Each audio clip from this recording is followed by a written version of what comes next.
Okay, hello everyone. Welcome back to another shir. This is the first shir where we actually have live listeners as well as our listeners on Zoom. You know, our devoted fan base. They are had a very hard time managing without the shir, so they decided to create their own channel, and we'd like to welcome them as well as all of the hundreds and thousands and the millions of listeners that tune into all our shirim. Like the last one got around at least 5 views and some at least that. So welcome to those as well. Okay, so today's shir is going to be a drop different than usual. First of all, our dear Nudnik, who was usually very active, he was not here in the most recent. He actually was here in the most recent one. You can hear him. He's not here right now, but he is listening with Zoom.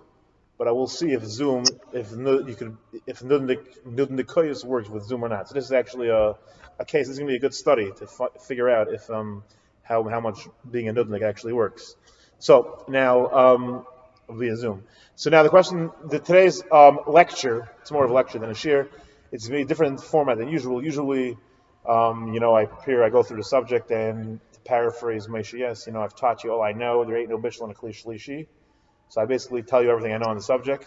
Here, there's a lot going on. I'm not telling you everything I know. We're just gonna start. We'll see. It's gonna be a little more interactive, and we'll see if anything worthwhile comes out. Then we'll post it. If not, not. Now here we go. The question is about the techeiles, particularly the Murex trunculus techeiles, which is actually properly known as the hexaplex trunculus. It got a new name recently, just to get people confused. Exactly. So one of those things that, like in the sugya, they like getting people confused. So the question is, do we have the techeiles or not? Everyone, we grew it up from our mora, our kindergarten teachers, that the techeiles was nignaz. It disappeared, miraculously. What's the source for that? The source. That's actually so. Like I said. So since this year is not prepared, so a lot of sources I'm not going to know. It's a medrash. I think it's a Sifri Zuta. Or it might be totally off. It might be a Psikta. It's a something that says. Rabbi Yossi says it was. I met someone and I said, "What do you do for a living?" He said, "I trap chilazins." He said, "They still have the chilazin. The chilaz is still around." He said, "Yeah, there's one place over there." And he said, "Okay, you see, it was nignaz." And Hashem's going to take it back for the tzaddikim when Mashiach comes. Somewhere along those lines. I'm paraphrasing. Again, that's what I meant to say. So since nothing's prepared over here, I'm going to misquote stuff, and it's just fine because I'm the anti-techeiles, and as you'll soon see, the pro-Murex people, they misquote things actually as a profession. So if I can misquote things, it's all right. It's not the end of the world. Just this disclaimer should be enough. But there is a medrash that says the techeiles was nignaz. That's the way we grew up. Now, there has been a theory recently. First of all, the Radziner Rabbi was obviously of the opinion that we don't take that medrash literally because he held the techeiles was not nignaz. He could say nignaz just meant it was disappeared for whatever reason. We stopped using it. It doesn't have to mean it was some kind of miraculous disappearance. But people have been looking for the techeiles for many, many years. Chief among them was Rav Herzog. The Radziner Rabbi was the first to discuss this, but he didn't really actually search, historically. He didn't do any research to actually find what stems with historical documents, historical records. He made a list of the simanim of Chazal, and he decided his fish fit with it, but which is it's been almost completely disproven by Rav Herzog because it does not dye blue. We're not discussing this. Now there's another thing called the Murex trunculus hexaplex trunculus. This is what everyone's. Oh, this is the craze. Who had that? Rav Herzog mentioned it. Yeah, exactly. So Rav Herzog did mention this. What's the idea with this? This is mentioned a lot in the historical records of specifically Pliny the Elder. He has somewhat of an encyclopedia, so he has great length about the purple various. He was from the same kufa of, let's say, the Tanoim, the Seif Bayis Sheni, approximately. I have not seen Kodei Chazal. However, his very good friend was Titus. Titus Arasha was his best friend. He donates his book in honor of my dear colleague Titus, and his entire encyclopedia was written in his honor. They fought together in some kind of army. He had great respect for Titus, so it shows you what kind of a guy he was. But what is that? What a great sage! Yeah, he's a great sage. But he's the guy everyone's quoting. So he discusses at great length the Murex trunculus. He's pashtus. He doesn't call it Murex trunculus. He calls it the Pelagia, and he has a hundred different names, Purpura and Conchilia, and a lot of different stuff. But it's accepted he's referring to at least one of them is the Murex trunculus. Now there are 3 snails it's accepted that were with archaeological records in the Kufa in the place of Eretz Yisrael. There have been three snails that have been found.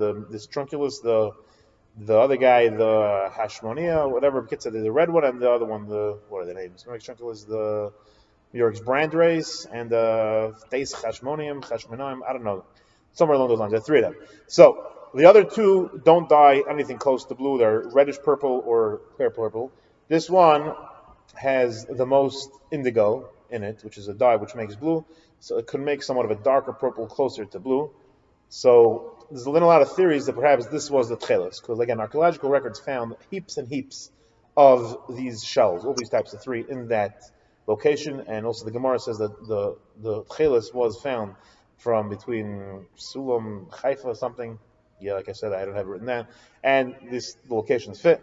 So it came a theory that if techeiles would be a snail, chilazim, people want to say means a snail, which there's lots of evidence that the word chilazim could be referring to a snail as well.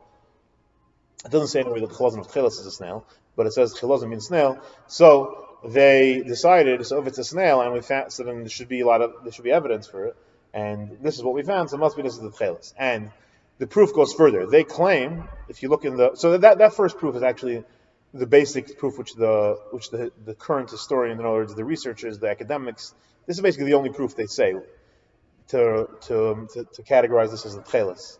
Basically, this is where it boils down to. It boils down to the fact that they assume that chilazim is a snail, because let's say Argaman, right? Argaman is Pashtus, one of the other ones. Argaman is a snail, and techeiles and Argaman are mentioned together. Argaman should be Pashtus one of that. It should be the Murex brand race. It could be this. We'll get to that. It's possible it's both. And Argaman could be all three of them Argaman. That's what I think the Pashtus is. But Argaman's a snail, and you see they're mentioned together. And Argaman, so if Argaman's a snail, so Pashtus techeiles is also a snail. If it's a snail, then where are all the shells? And we don't have a record of anything else besides these. So this is the most likely. So this is probably the techeiles. Okay, that's the theory which all the academics go by. Which is, I'm not going to go to disprove that. That's a theory. The way to why it's not a guaranteed. It's not guaranteed. It's first because who said the chilazim of techeiles has a shell at all? Chilazim could mean a general term which includes snails and slugs. Particularly, the Gemara in Menachos says that what is the chilazim of techeiles? It's doimel l'dag. It's similar to a fish. Which bepashtus, this is the Kuli Hafachlav, my dear friend Hagoyin Rabinstein Rosenberg Shlita, he says that should mean it's similar to a fish in the sense that it's different than a typical chilazim, which is a snail. This is more like a fish that doesn't have a shell, and pashtus maybe it swims. In other words, that's the definition of daimel dag. It's very hard to think of another definition of daimel dag. The Rambam mentions the chilazim. He says it's a fish. So there are sea slugs that swim. So Rabinstein Rosenberg, he's of the opinion that the techeiles might be the what's it called? I forgot the call. Whatever. It's this blue. I remember the name always now that I'm under pressure. I forgot this blue weird fish, which is it's not pashtus the truth, but it doesn't have blue dye. No, the fish is blue. Let me see if I can pull it up. The fish itself is blue. It does not have a blue dye. No, wait. The color of the fish is blue. Dye they make, we don't know. Let's see if we got it. It's called the Glaucus atlanticus. It's very interesting. Here you got a picture of it. I'll put a picture on the screen. It's very strange. Okay, it's not looking good. No. So this is a theory. The problem with this theory is that it hasn't been tried if it dies at all. So that's probably ridiculous. And the other issue is that no, but it hasn't proven that it doesn't die. It's not so ridiculous. Maybe it dies. Give it a shot. Look at this. It's blue. Look at that picture. Come on. It's beautiful, right? It's a stunning. My main problem with this theory is that it's poisonous. And Chazal didn't mention that the chilazim is poisonous. It's not working. It's not coming good on this camera, but whatever. Okay. Anyway, so where was I? So anyways, the daimel dog, he's of the opinion. This is the Kuli Hafachalavan that it means. It's not really a fish. No, so he says it's a sea slug. This is not considered a fish. This Glaucus atlanticus. Is it possible to say we could discuss that later? I'm not discussing right now yet the catches of Murex. I'm just trying to explain why it's not proven. In other words, that it's a shell. You could the Murex itself. I could get a picture, but it's going to be hard it'll be a little hard for me to pub. But yeah, we'll get pictures later. Like I said, it's a little. Here's the other one. Here's the Glaucus marginatus. It looks similar as well, but no, you guys can't see nothing.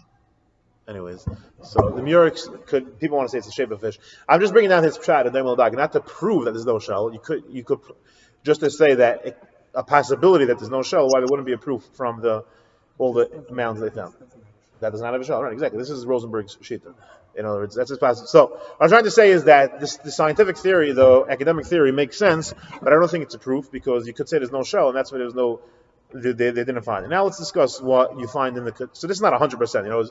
The reason why it's accepted is because this is the shell we know about. This is the Murex. We don't know anything else, and we haven't found any other evidence. So perhaps this is the techeiles. So that's enough for them to make it. Murex techeiles looks like a fish. Yeah, that could be a fish. Yeah, lots of. It's called Murex trunculus. Yeah, yeah. So,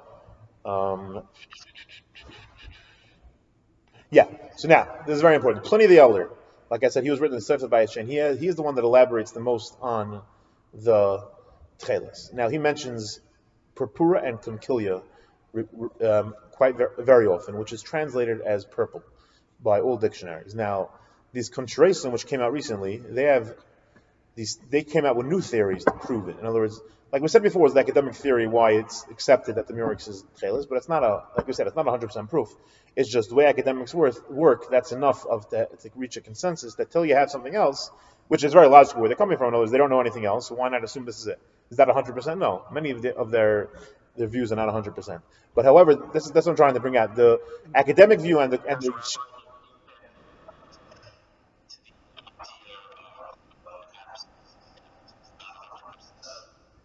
oh.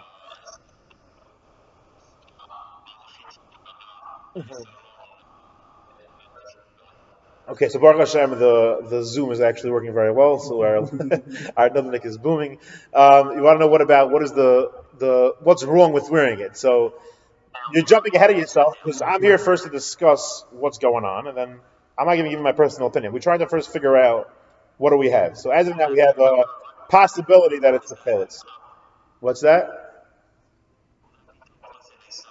That if we have time, we'll deal with that. It's somewhat irrelevant because that's more of a halachic question of safek derais l'chumra and these type of things. We're just here to discuss to figure out what kind of proof do we have that this is a techeiles? Is there a proof at all? So we have the fact. So the only real proof, what I just said, is that we haven't found anything else.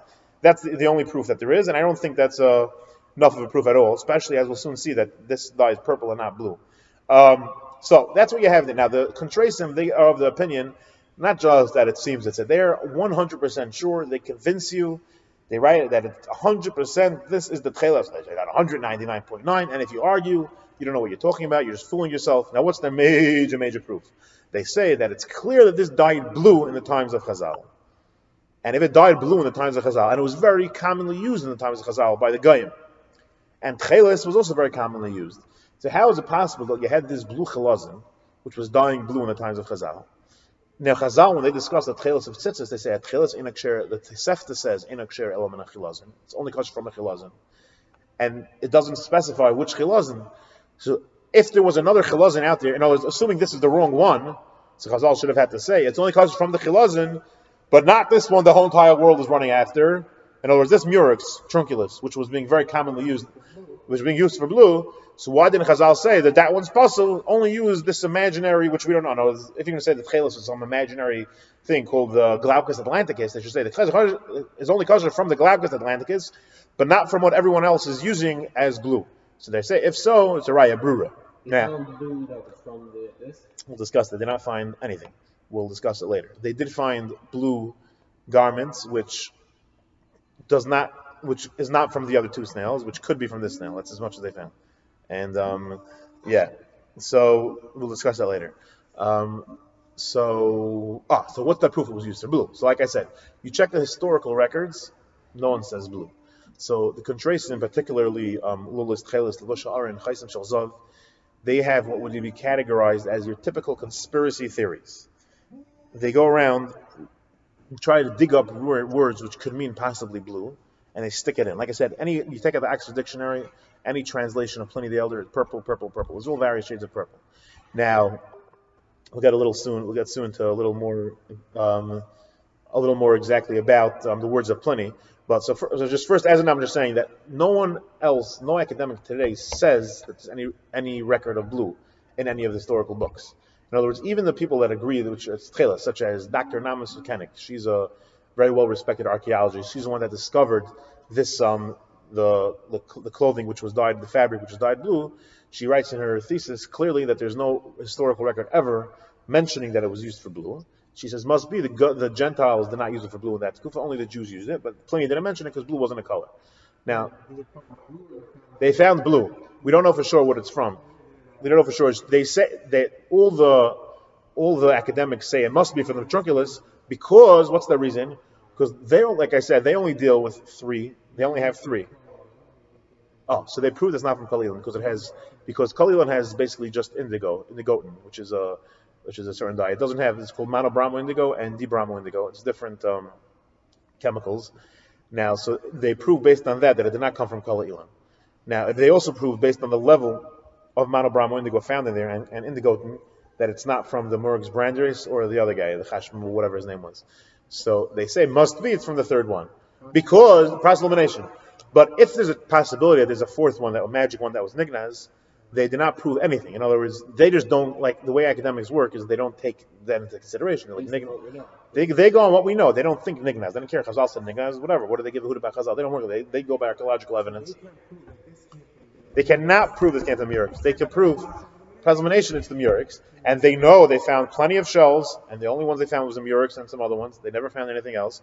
So, which is I understand exactly where they're coming from. They did not do DNA. I don't know if they can't, but they didn't. As of today, there was no DNA testing done on it. I don't think the DNA of a Murex trunculus was ever extrapolated that they should be able to even test it. But if they would do a DNA testing, obviously that would change the whole story. So moving right along. So these conspiracy theorists, they try to prove you that it was used for blue. Now what they do is they're taking advantage of the ignorance of the general yeshivish public that don't know a jack diddly squat about history, which is fine, which is great. People are busy learning. They'll quote you a page of Pliny the Elder and they'll misinterpret it, and people don't realize that they're going against everyone. So that's a bit of a problem why I'm titling the series the Murex Hoax. Because although from the academic view that it's Murex, I don't think it's a hoax. They come with simple explanation. They say it's Murex, which is, you could argue with it, but it's not a hoax. But the way it's being put out by all these contrasim, that is a complete hoax. Now we're going to in volume 2, in lecture 2, we're going to continue with this.